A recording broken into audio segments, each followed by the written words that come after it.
যে মা, যার স্বামী, তার তো নিজের মা না, সে তার যে স্বামী মারা গেছে, আমি 32 দিন সেবা করেছি, সে তার 3 সন্তান আর হিরো আলম তার বাবার কবর ছুঁয়ে বলবে যে আমি বউ না, তাহলে আমি এখানে আর কোনো কথা। আচ্ছা, হিরো আলম কি আপন মা দেখছেন? হিরো আলম? হ্যাঁ দেখছি, তার সাথে আমার মিশতে দিত না ওনার এই মা।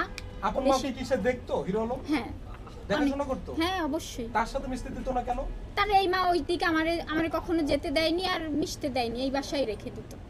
আর তাদের ছাড়া আমি আমার বাইরে বেরোইতে মানুষের সাথে খুব কম। আপনার একটু কি করে আপনার টাকা পয়সা, কিন্তু আলম তার বারে অনেক খেয়াল করে বোনদেরকে, সত্যি এটা। আপনার টাকা পয়সা হাতে নিছে। আচ্ছা মিথিলা, হ্যাঁ আমার যে প্রবলেম রিয়ামনির সাথে ডিভোর্স হয়ে যাওয়ার পরে সেই সুযোগটা কি আপনি নিতে চাচ্ছেন কিনা? কখনোই না। কোরআন শরীফ কেন, কাবা শরীফে যে বলবো, কখনোই বলিনি। আমি বলছি কি আমার কোনো সমস্যা নেই, সে থাকুক। আপনি দাবি করছেন 101 টাকা কাবিন, কিন্তু সেই কাবিন যদি না দেখাতে পারেন আইনগতভাবে তো আপনি প্রমাণ করতে পারবেন না যে সে আপনার স্বামী। সেটাকে আপনি কিভাবে প্রমাণ করবেন? আমার যদি মরেও যেতে হয় তাও আমি প্রমাণ করব যে আমি আপনি আজকে সংবাদ সম্মেলনের আয়োজন করছেন, আপনি সেই কাগজপত্র ছাড়া আমি যদি মরেও যেতে হয়, একটা মেয়ে আমি বলছি, যদি আমার মরেও যেতে হয়, আপনারা যে এত কথা বলছেন না, যদি আজকে আমি মারা যাই, আজকে সকালেই কিন্তু আমি মানে এত কষ্ট হচ্ছিল, ও সারাটা দিন আমাকে সাপোর্ট দিচ্ছে, যেটা সত্যি কথা। মানে আমি সকালে আমার দমটা বন্ধ হয়ে যাচ্ছিল যে একটা মানুষকে আমি এত বিশ্বাস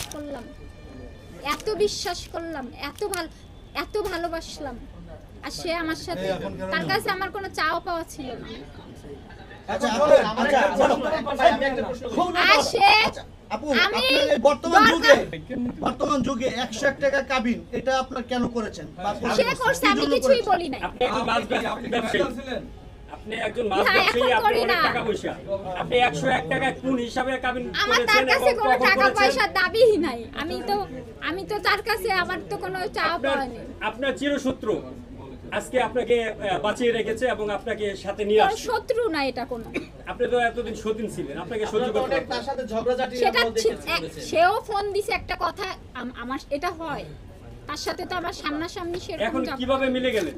সেই আমার সাথে যোগাযোগ করেছে। আচ্ছা, স্বামী বড় না বন্ধু বড়? 1 বছরের সংসার। আরে ভাই জানেন না, স্বামী বড় নাকি বন্ধু বড়? ছবিটা জায়গাটা স্বামী বড় নাকি বন্ধু বড়? স্বামী বড় নাকি বন্ধু বড়? বাবা মা থেকে আর বড় কেউ। রিয়ার সাথে দ্বন্দ্ব হলো, আপনি তাকে বন্ধু বললেন, আবার এখন স্বামী দাবি করছেন, এটার কারণ কি? সেটা সে বলাইছে, এটা আপনারা আমার তার থেকে কথা কেন বলবেন? আপনার স্বামীকে আপনি আরেকজনকে দিয়ে দিবেন? আপনি শোনেন। তখন বলছেন রিয়া তোর স্বামী। তখন তো আমাকে বলানো হয়েছে, আমি তো তাকে অন্ধের মতো ভালোবাসি। এখন আজকে যে আপনি কথা আপনার ওয়াইফকে যেটা বলবেন সেটা বলবে। আপনি যদি এখন আপনার ওয়াইফকে বলেন আপনার ভালোর জন্য যে দেখো আমার মান সম্মান চলে যাবে, সেও বলবে। এই মিথিলা, ভাই মিথিলা বললেন যে হিরো আলম আমাকে জোর করে বলাইছে, ফাইন। আজকে কি রিয়ামনি আপনাকে জোর করে বলেছে, কালকে তাই বলবেন? না, সেটা সে কাল রাতে বলছিল আমাকে এগুলো বলাবে। আমি আর কোনো সাংবাদিক সম্মেলনে আসবই না। আপনাকে জোর করছে কিনা সাংবাদিক মাধ্যমে এগুলো বলার জন্য? না কোনো জোর করে না। পরে যদি আপনি আবার অস্বীকার করেন সেক্ষেত্রে কিন্তু আপনি আমি তো আলমকে চাই না, আমি তো আলমকে চাই না, আমি তো চাই না ওকে। আপনারা বলেন ভালোবাসেন, আপনি একটু রিয়ামনির কাছে যান। ভালোবাসলেই তাকে চাইতে হবে, ওর সাথে তো ভালোবাসতো। আপনি আলমের কয় নম্বর বউ? ভাই শেষ করেন এখন। 5 নম্বর বউ। আমার কাছে কিছু জানার আছে? প্রশ্ন করেন। আমার 5 নম্বর বউ। আপনার তো